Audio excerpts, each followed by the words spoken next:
Car മേടിച്ച് 2 വർഷമായെങ്കിലും ഞാൻ ആദ്യമായിട്ടാണ് ഡാഷ്ബോർഡ് ഒന്ന് പോളിഷ് ചെയ്യാൻ പോണത്. ആദ്യം ഒരു നനഞ്ഞ തുണി എടുത്തിട്ട് ആ ഡാഷ്ബോർഡുമുള്ള പൊടിയൊക്കെ വൈപ്പ് ചെയ്ത് ക്ലീൻ ആക്കി എടുക്കേണ്ടതാണ്.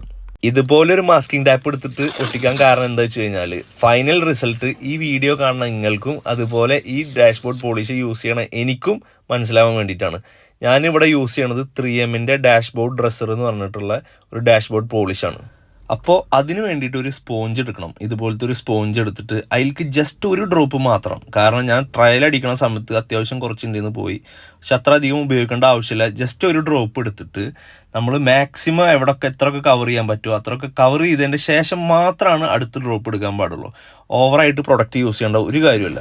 അതിനുശേഷം ഈ മാസ്കിംഗ് ടാപ്പ് കൊണ്ട് റിമൂവ് ചെയ്തപ്പോഴാണ് ആ ഡിഫറൻസ് മനസ്സിലായത്. കാരണം വണ്ടി മേടിക്കുമ്പോൾ ഉണ്ടായ അതേ ആ ഒരു ഷൈനിങ് തിരിച്ചു വന്നിരിക്കുകയാണ്. ആ ഒരു എൻഹാൻസ്മെന്റ് നമുക്ക് ഈ വീഡിയോയിൽ തന്നെ കാണാൻ പറ്റും. ഡാഷ്ബോർഡ് പോളിഷ് ചെയ്യുന്ന സമയത്ത് പിന്നെ ഉണ്ടായിരുന്ന ഒരു ഡൗട്ട്, ഇതിനൊരു ഗ്രീസി എഫക്റ്റ് ഉണ്ടാവുമെന്ന്, മീൻസ് ഓയിലി എഫക്റ്റ് ഉണ്ടാവുമെന്ന്.